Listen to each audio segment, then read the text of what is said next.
name is Michelle Kalis. I'm here with my wonderful colleagues, Sarah Sebaon and Daun Chang, and we're so excited to welcome you to this year's recital and share what we've been working on with these incredible students.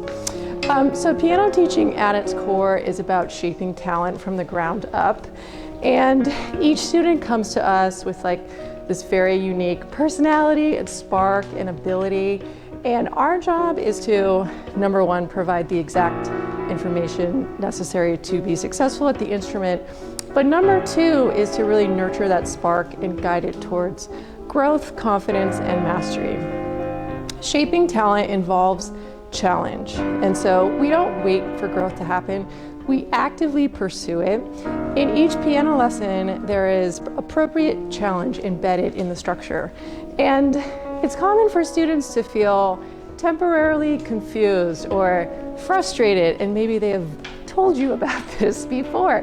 But what happens is when they're able to stay with a problem or an impasse, it's that very struggle that leads to the breakthrough.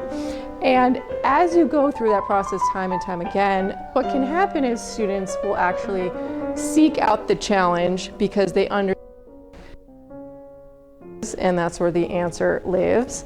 And then we can enter into this very self-sustaining positive feedback loop. However, to activate that loop, we need a lot of sustained effort over a course of time to create the momentum. And everyone wants to do the fabulous thing, which is to play piano on stage in beautiful clothing with all the applause and the cameras, but that's really the tip top of the iceberg of what we do. And so before we can do that, we must lay foundational behaviors in place and foundational mindsets. So behaviors are like, did you do your theory homework? And do you have a practice outside of your scheduled lesson? Can you stay on task when things get difficult or boring? Mindset things are like, when things don't go so smoothly, how do we have coping mechanisms so that we can continue?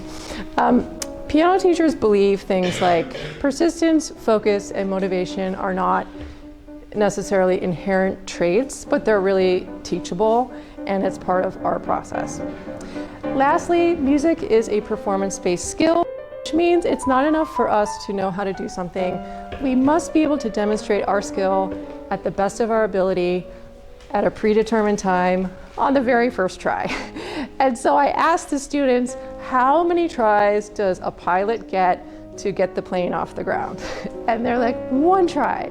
And I'm like, you got it. So that's the name of the game. Other professions that fall in this category are things like emergency medicine, surgeons, business development, athletics. If you take a job interview, learning how to perform takes a lot of experience and time. It's truly a self-discovery process, but the first step is really exposure, and so we build that into the curriculum. So that's the 10,000-foot view of piano study, and now we're going to bring it in to ground level and begin with the reason we're all here.